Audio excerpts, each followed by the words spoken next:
meu irmão, minha irmã. Mais uma vez, o programa Voz da Igreja começa para você. Bebendo da Fonte é o nosso primeiro bloco. Vamos mergulhar na Palavra de Deus, que já nos coloca na perspectiva de um novo tempo litúrgico, um novo ano litúrgico. Neste domingo, começamos o tempo do Advento, o primeiro tempo no calendário anual da nossa igreja e, portanto, o início do ano litúrgico. Preparamos o caminho para o Natal, e esse caminho de preparação se chama Advento. Então quero convidar você para partilharmos o texto litúrgico que vamos meditar na liturgia deste domingo, o primeiro domingo do Advento. Tome então o texto de Marcos, que é o evangelista deste novo ano litúrgico. Marcos, capítulo 13, versículos 33 ao 37. Naquele tempo, disse Jesus: atenção, ficai de sobreaviso, pois não sabeis quando será o momento. É como um homem que, ao viajar, deixou sua casa e confiou a autoridade a seus servos, a cada um sua tarefa, mandando ao porteiro que vigiasse. Vigiai, portanto, pois não sabeis quando virá o Senhor da casa, se à tarde, à meia-noite, ou ao cantar do galo, ou ao amanhecer. Não aconteça que, vindo de repente, ele vos encontre dormindo. O que vos digo, digo a todos: vigiai.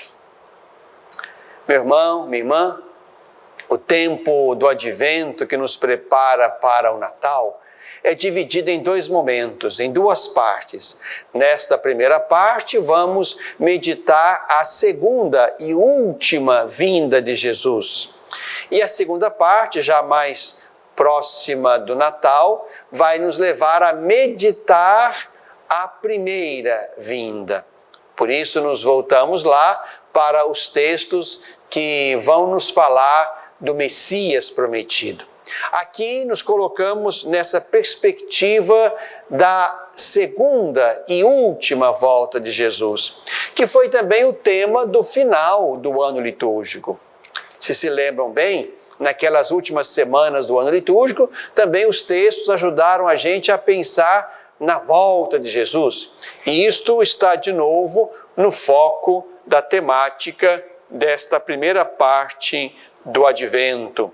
Estamos então no primeiro domingo de preparação para o Natal, neste tempo que nós chamamos tempo do Advento. Se nós formos tomar então o texto que nós lemos agora, estamos dentro do capítulo 13, onde podemos encontrar o sermão sobre o fim. E aqui nesse capítulo 13 de São Marcos, que é o evangelista deste novo ano litúrgico, aqui nós nos encontramos com Jesus falando das dores, das perseguições, da grande tribulação, da vinda do Filho do Homem, da figueira estéril, e concluímos com esse pequeno trecho que nos convida à vigilância. Nos evangelhos vamos encontrar esta literatura ou este estilo literário em que Jesus vai falar de uma grande convulsão cósmica, onde haverá, portanto, um grande movimento, seja no nível da história, dores, perseguição, tribulação, mas também no cenário do universo. O cosmos será revolvido até que tome a configuração desejada por Deus. E aqui está, digamos, o motivo pelo qual Jesus utiliza-se desta perspectiva e desse modo de falar. é para dizer que haverá um tempo em que vai se estabelecer definitivamente o novo de Deus. E para que este novo de Deus se instale, é preciso então que haja toda uma convulsão, toda uma transformação do ambiente anterior. Para que o novo se instale, o velho então vai tomando configuração nova, diferente, e é esta perspectiva desta grande revolução cósmica que nós encontramos nos textos acerca do fim. O mais importante é o que Jesus põe aqui ao final. Isto é, nós não sabemos quando será este dia. Jesus conta esta história de um homem que vai viajar, deixa a sua casa e a confia a seus servos, cada um com a sua tarefa, e manda o porteiro vigiar. Isto é, estamos diante de uma espera. Estamos diante de uma espera. O Senhor Jesus, que subiu aos céus e assentou-se à direita de Deus Pai, levando para lá a nossa humanidade, marcada pelos sinais da paixão, esse Jesus vai voltar num dia e numa hora que nós não sabemos quais serão. O que vos digo, digo a todos: vigiai, pois não sabeis quando virá o Senhor da casa. O mais importante é que este tempo do advento nos prepare, irmãos e irmãs, para este encontro, para esta volta, para este momento em que se estabelece o fim do antigo e se estabelece o novo de Deus de modo pleno e definitivo. Este dia nós o aguardamos como um elemento bonito, um evento bonito da nossa fé.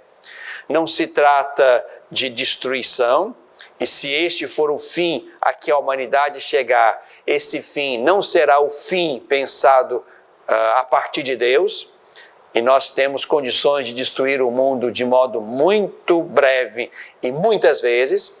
Esse fim não é destruição. Este fim que esperamos não é também resultado de desgaste natural, apesar de nós estarmos rapidamente acelerando o processo de desgaste e ao mesmo tempo de insuficiência dos nossos recursos, mas não é esse o fim que Deus quer para nós. Qual é o fim que Deus quer para nós? Um fim que seja um encontro entre nós e aquele que subiu e prometeu voltar para nos levar com ele e para estabelecer definitivamente as coisas segundo o desejo e o coração de Deus.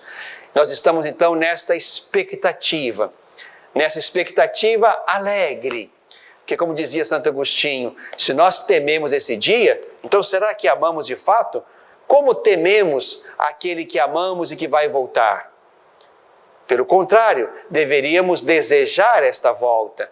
Será um momento importante e precioso, onde nós e o Senhor habitaremos juntos para sempre. É importante então que nós nos coloquemos nessa atitude de vigilância, mas uma vigilância ativa, criativa, acordada. O texto diz que o Senhor viajou e confiou a cada servo uma tarefa, a cada um sua tarefa. E nos convida também a não estar dormindo. Não aconteça que, vindo de repente, ele vos encontre dormindo. Cada um tem o a fazer.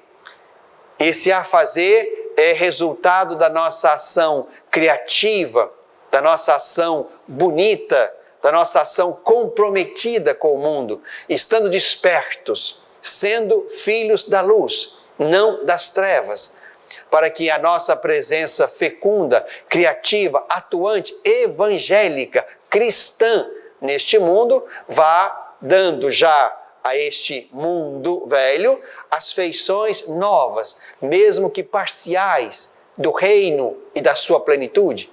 É isso que fazemos, é essa tarefa que está confiada a cada um de nós, segundo o seu estado de vida, a mim e a você. É isso que fazemos enquanto não dormimos.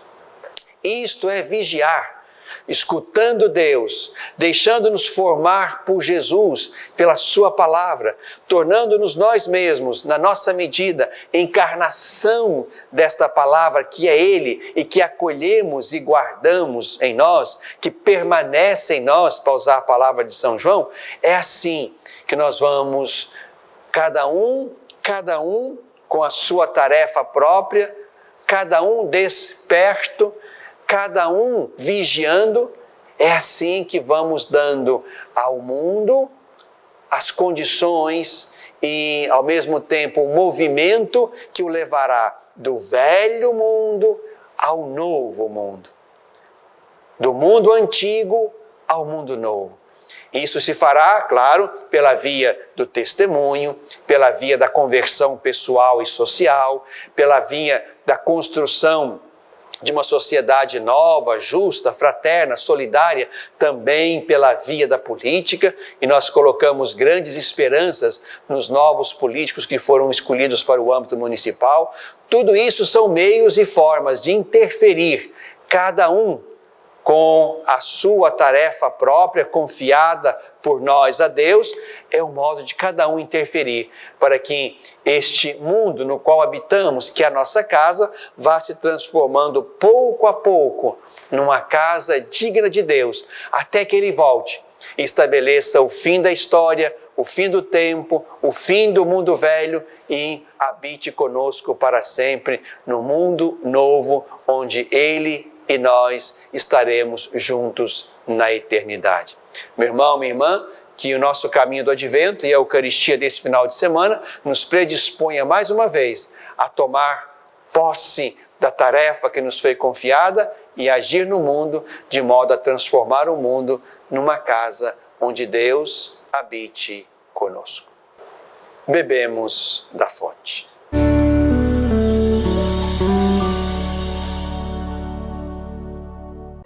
Educar para a vida. Formar homens e mulheres para a plenitude.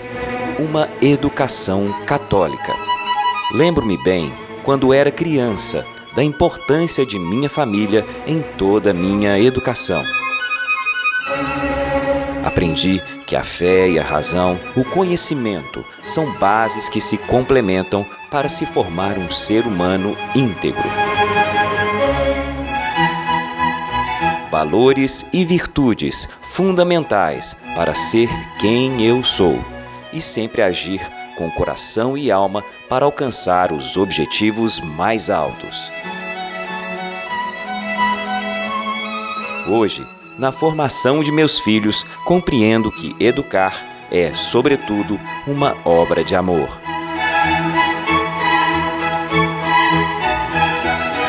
Colégio Magnífica. Educar para a plenitude. Pré-matrículas abertas.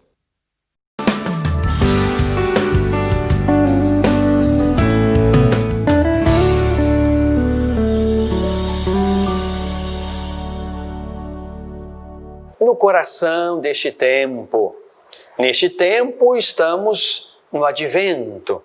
Advento é preparação para o Natal, preparação para a segunda e última vinda do Senhor, como nós ouvimos no texto de Marcos, com vigilância, com presença evangélica transformadora no meio do mundo, mas também é tempo de nos preparar para celebrar este evento maravilhoso do Deus que desce e se faz carne.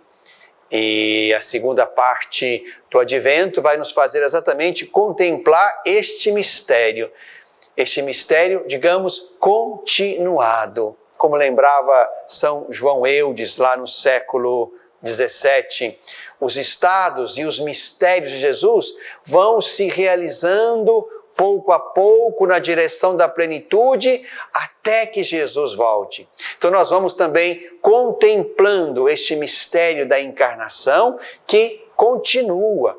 O Senhor está presente nos corações, está presente nos mais pobres e simples, presente naqueles que Ele escolheu como lugar sacramental onde Ele permaneceria conosco, de modo que tudo aquilo que nós fizermos a estes, nós de fato estaríamos fazendo a Ele. Foi esse o texto que ouvimos na semana passada.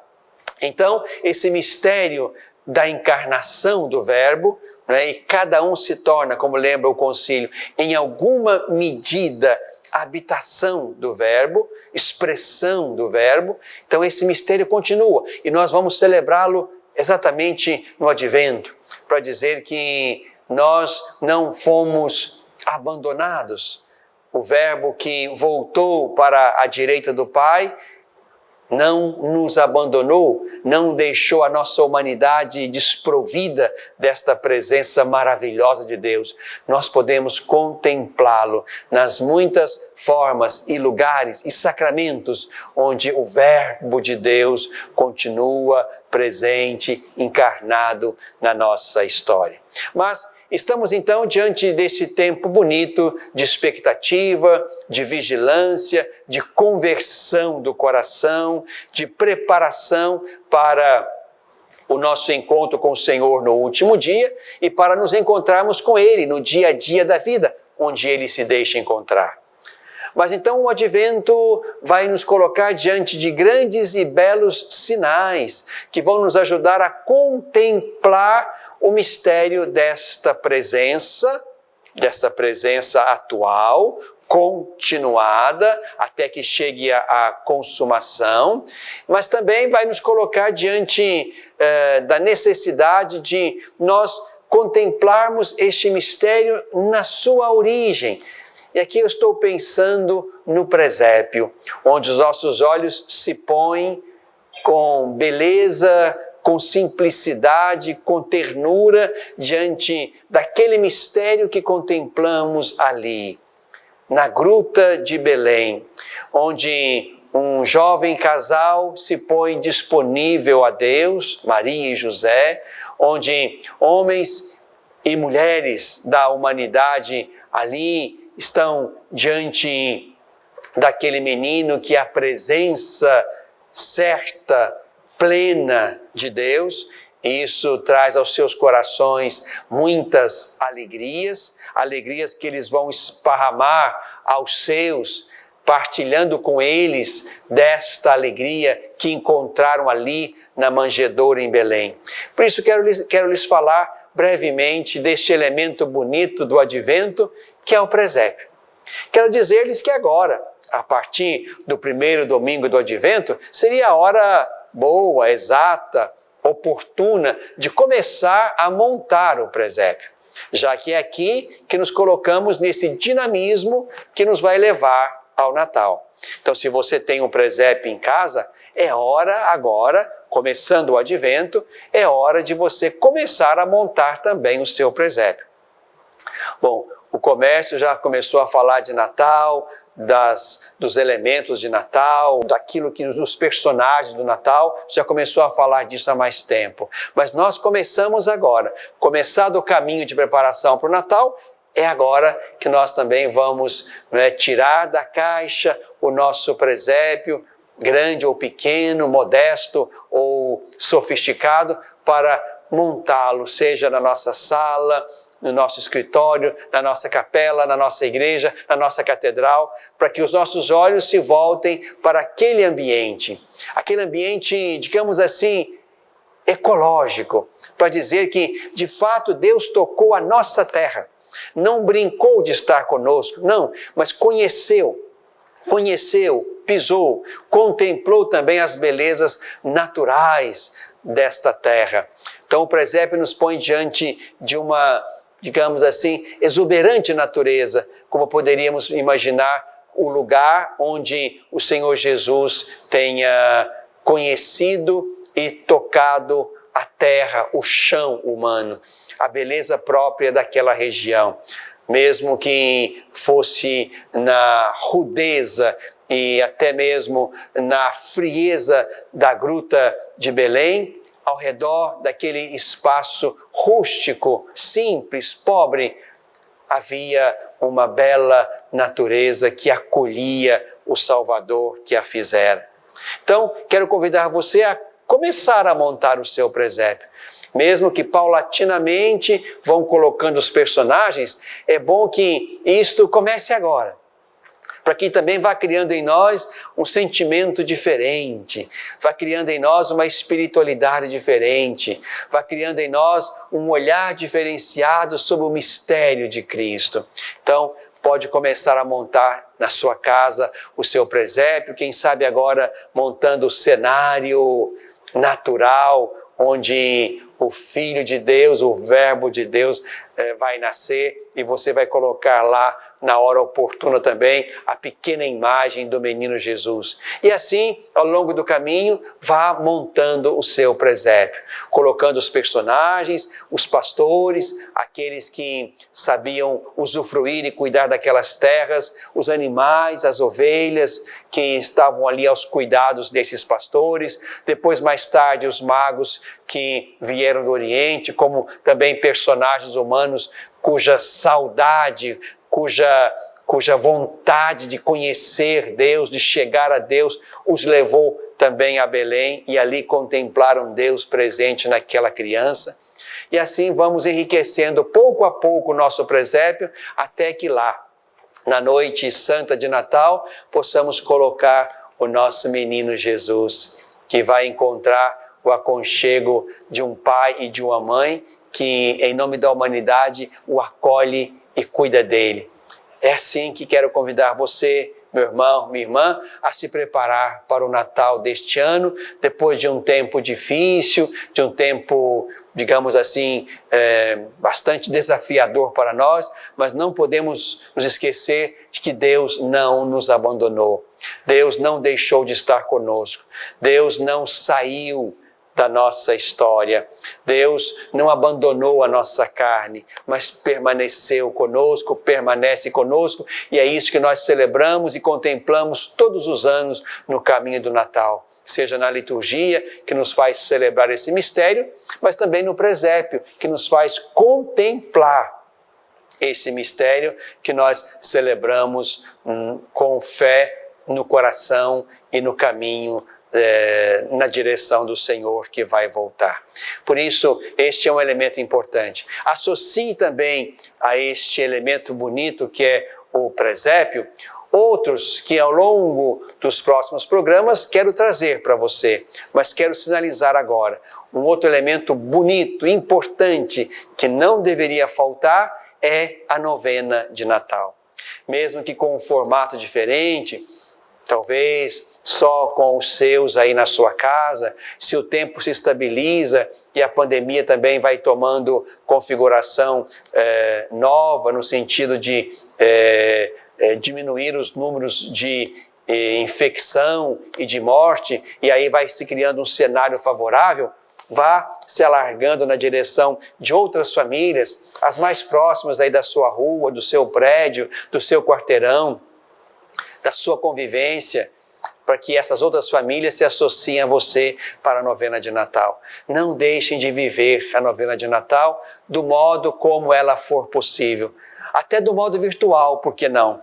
Você com outras famílias amigas podem se encontrar virtualmente para viver a novena de Natal. Ela é, digamos, um elemento bonito e importante que nos ajuda na conversão, que nos ajuda a mergulhar no texto bíblico, no mistério do Verbo que se encarna, na profecia que nos faz chegar a Jesus, que é aquele que realiza as profecias messiânicas. Portanto, a novena de Natal é um lugar bonito de encontro, de conversão, de partilha, de contemplação do mistério. Não deixe de vivê-la também dentro do formato que for possível. Mas procure aí a secretaria da sua paróquia, adquira lá o livretinho da novena de Natal, ou baixe, se há um aplicativo desse livrinho de novena de Natal. O importante é, vamos nos preparar.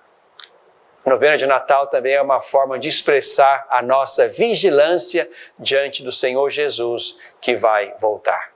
Presépio e novena de Natal, elementos bonitos do nosso caminho para a celebração do Natal do Senhor, no coração deste tempo.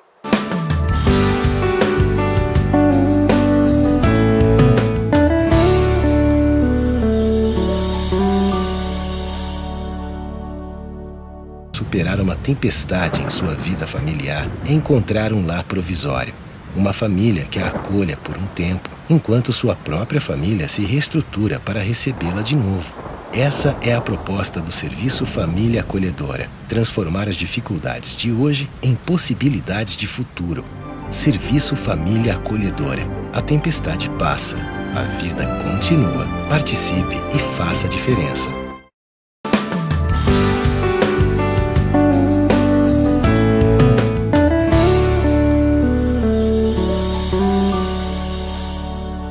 Na tradição da igreja, no caminho para o Natal, há presépio. Comece a montar o seu, como eu lembrei no segundo bloco. Vai ser muito importante. Mesmo na singeleza das pecinhas que você tenha hoje em casa para montar, crie aí no seu espaço de vida, no seu espaço de convivência, no seu espaço familiar, crie aí um lugar onde se possa colocar o coração de vocês na direção deste mistério. Na tradição da igreja, há também a novena de Natal. E peço com insistência que você encontre o seu jeito e o seu tempo para viver a novena de Natal. Presencialmente, virtualmente, só você e os seus, ou com os vizinhos mais próximos, se houver segurança e condições de fazer isto. Mas não deixe de viver a novena de Natal. Mas também na tradição da igreja, no caminho para o Natal, nós nos voltamos para Maria, a mãe de Jesus, a mãe do Verbo de Deus, a mãe do Filho do Altíssimo, o Santo de Deus. E também na escola de Maria, haveremos de aprender e avançar na direção da conversão do coração. Enquanto estamos esperando Jesus que vai voltar, enquanto temos a nossa tarefa, enquanto temos que vigiar, fazemos isto, sobretudo, pela via da conversão. E conversão enquanto estamos no caminho. Enquanto estamos no caminho. Como foram também com outros antes de nós, ou como sempre é. E este é o jeito de esperar o Senhor. Estamos no caminho e vamos nos fazendo dele. Como Maria, vamos também colocando o nosso olhar, os nossos ouvidos, a nossa boca, o nosso coração na direção deste Senhor que esperamos. De modo que Maria, que nesse caminho do Natal vai aparecer e colocar-se diante do nosso olhar, para que possamos celebrar também a sua maternidade, a sua presença, a sua missão, pelo menos por 2 momentos ou em 2 liturgias, nós vamos contemplá-la, Imaculada Conceição e Guadalupe. E aqui nessas 2 bonitas tradições e verdades acerca da Virgem Santíssima, vamos poder aprender dela também a oferecer generosamente, livremente, o nosso coração a Deus. É assim que realizamos a conversão de cada dia. O caminho do Advento, meu irmão, minha irmã, é um caminho de conversão, um caminho de ajuste, um caminho onde vamos percebendo que é preciso voltar ao Senhor, é preciso colocar a certeza e a verdade de que Ele voltará e que nós estamos nessa expectativa alegre de encontrá-lo ao final do caminho. E nos preparamos para esse encontro com a minha, com a sua, com a nossa conversão, mirado sempre na beleza, na santidade e na perfeição de Maria, que foi toda de Deus e por isso merece hoje estar com Ele plenamente na glória. Isto que nós cremos e enxergamos e celebramos em Maria é também a nossa meta e o nosso destino. E preparamos-nos para isto pela via cotidiana da conversão, na tradição da igreja.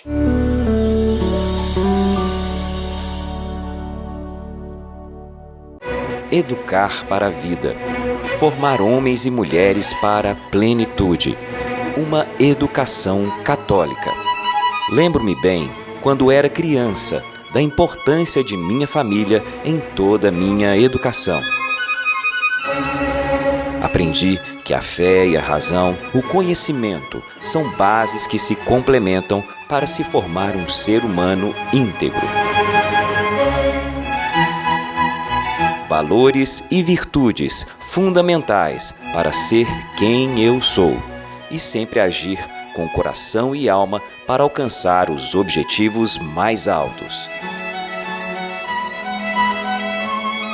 Hoje, na formação de meus filhos, compreendo que educar é, sobretudo, uma obra de amor.